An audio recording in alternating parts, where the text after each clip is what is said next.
ஆனால் அப்போ இருந்த லீடர்ஷிப் வேற. ஜெயலலிதா அம்மா இருந்தாங்க, எம்ஜிஆர் இருந்தார். அந்த மாதிரி லீடர்ஷிப் இருக்கும்போது ஆட்சி மாற்றங்கள் வந்துச்சு.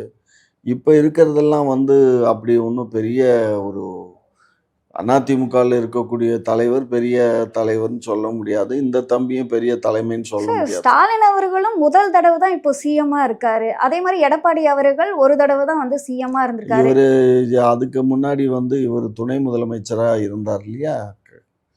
துணை முதலமைச்சரா ஸ்டாலின் இருந்தாரு. சிட்டி மேயரா இருந்தாரு.